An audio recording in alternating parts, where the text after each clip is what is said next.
Marrakech is just one of those cities that captures your soul.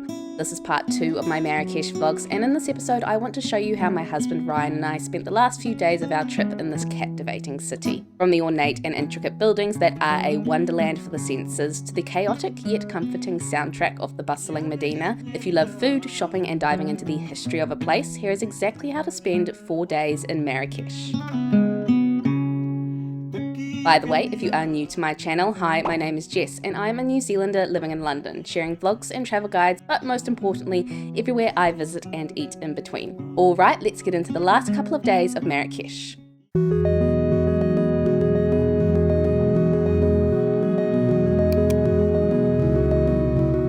Hi friends, welcome to part 2 of the Marrakech vlogs. We've already been in Marrakech for a couple of days, so I will link part 1 up here. We went and stayed in the Agathe Desert for a couple of nights. I saw probably one of the best sunsets of my entire life, and we went on an incredible food tour. In this vlog we have much more food to come. We're going to go and visit some beautiful museums and palaces, and we are crossing off a bucket list experience that I have been wanting to do for ages. So let's cross fingers that the weather goes according to plan. Today we are up nice and early because we're going to go and visit one of Marrakech's most well-known coffee shops, and this place gets very busy. I'm talking like 2-hour wait times in the middle of the day. So our strategy for all of these places that are a bit more popular is to go and see them as soon as they open, explore, get them out of the way, and then spend the afternoons just wandering around. So I'll bring you along and give you guys some tips if you are planning to visit this coffee shop as well. Let's go and do it.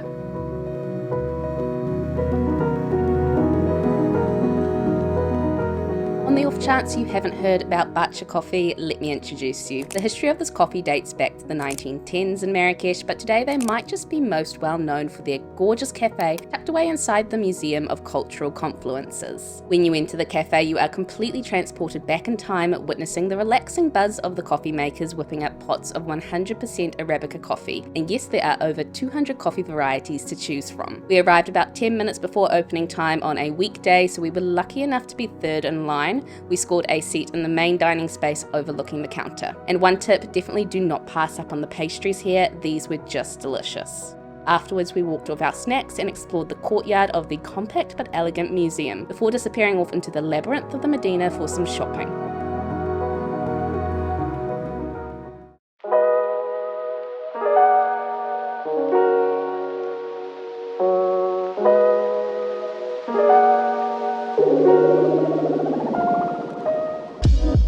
If you need a respite from the busyness of the streets, I cannot recommend Le Jardin's Secret enough. This space evokes the feeling of traditional Arab, Andalusian and Moroccan palaces with lush greenery and intricate architectural details. When planning my trips these days, unless I can find a way around the big crowds, I'm finding myself more often than not avoiding very popular Instagram destinations. So for this reason we didn't visit the viral Jardin Majorelle on this trip, and instead spent time taking in the pure peace and tranquility of this space, listening to the bubble of the fountains and the bird song pass by.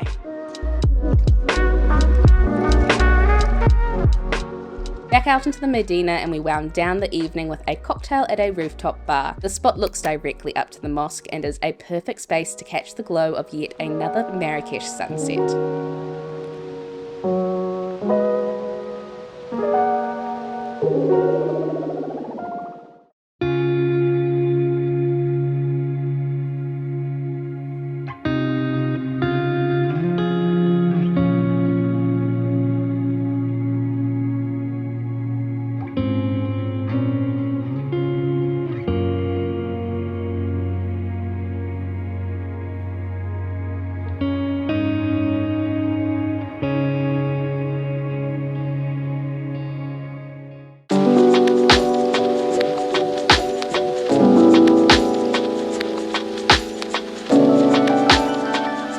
Bit of a scene change. We are at a new riad and I am vlogging in the bathroom because it is the best light here, sadly, so sorry if it's a little bit echoey, but it was a little bit of an adventure to get here. We got lost in the souks for the first time, which was new. There is a common scam here in Marrakech where, like, if you get lost or you're looking lost, someone will say, oh, I can help you find where to go, or if if you have a camera, they'll say, oh, here is a good photography spot I can take you to, and then when they take you, they will demand money from you. Luckily, when we were looking lost, there was a guy who happened to know exactly where our riad was, and although I was a little bit nervous to follow him, we did in the end, and we definitely wouldn't have been able to find our riad without him, so we gave him a couple of pounds. It was all good. We got here in the end, but yeah, definitely not Google Maps friendly. While we were waiting for our room to be ready, we went and had lunch at La Mida, which was delicious. It is quite a popular place here because they have a beautiful rooftop terrace, which we sadly couldn't sit on because it was busy. So if you want to sit on their terrace, definitely book ahead. But the food was delicious. They had some really nice mocktail choices, and I had a sort of gnocchi hybrid thing with a sort of slow cooked tomato Berber sauce and these like Parmesan crisps on top and an egg. I don't know what it was, really tasty. And then we followed it up with a trip to the photography museum, which has been on my list. It was a really beautiful building, really nice way to learn about the history of like photography in like Morocco and Marrakech, and also a nice like quiet break from the busyness of wandering around really. And while we're here, why don't I show you around our new riad? This is Pure House Marrakech, and it's definitely not your traditional Moroccan riad, but what I can tell you with absolute confidence is that this is one of the most beautiful properties I have ever stayed in. There's just something about each space that feels like a calming, relaxing getaway from the busyness of Marrakech. It's actually just around the corner from the famous Jemaa Al Fana Square, so really well located. The rooms are simple but comfortable, while the breakfast is just so indulgent and incredible. But the staff here are what really make this riad shine, just so welcoming and personable.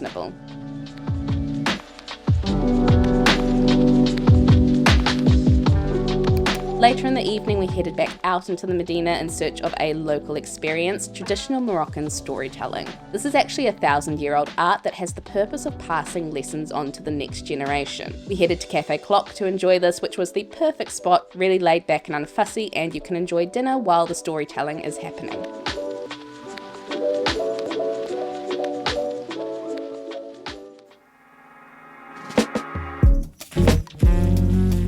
What a bizarre experience it was walking through the Medina in the quiet hours of the morning, but we were doing so for a very good reason. Today is the day we are ticking off an experience that has been on my bucket list for quite a while, a sunrise hot air balloon ride. I have never done this before in my life, but the good thing about doing it in Marrakech is that it was actually quite a bit more affordable to do it here than in some other countries. And oh my gosh, it was phenomenal. We got to see the sun peek out from behind the Atlas Mountains as we soared over the desert, farmland and small Berber villages. And I will say our pilot was just so good. He knew exactly what he was doing, kept us all engaged with the experience, so if you're curious, I will link the exact tour we booked in the description below.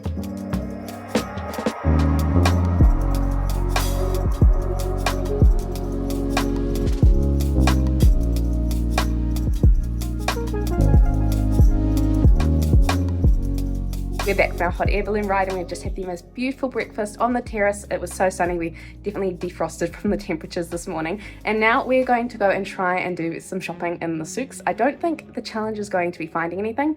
I think it is going to be choosing what we actually want among all of the options, and then trying to haggle down the price as two very like polite, people-pleasing Kiwis. So let's see how we go.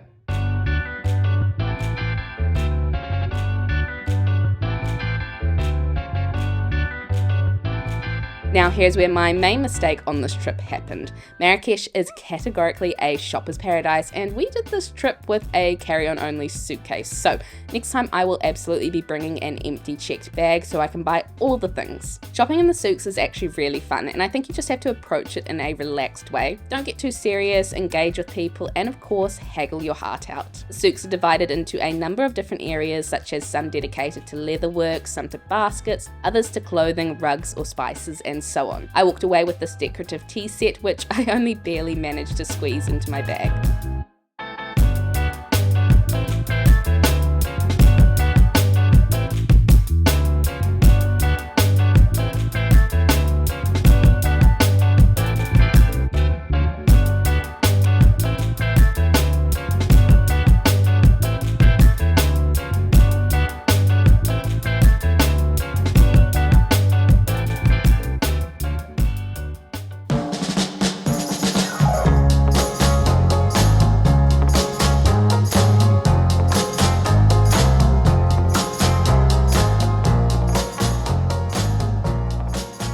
make the most of our last day, we headed out to explore one of the palaces in Marrakech. We chose Badi Palace, which dates back to the Saadian dynasty, built in the 1500s by the Sultan. Now it is a ruined palace, but you can just imagine the intricate details of Moroccan and European design that would have once made up this grand building and grounds.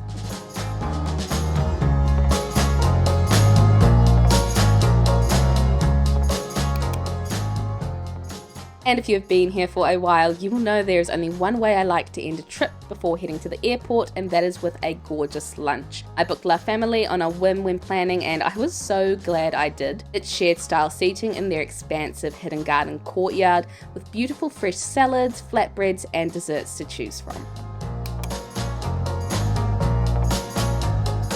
And that brings this Marrakech vlog to a close, and in all honesty, I think this was one of my favourite trips this year. If you haven't had a chance yet, check out part 1, I will link it here. Thank you so much for watching, and I hope you found this video helpful if you are planning your own visit to Marrakech.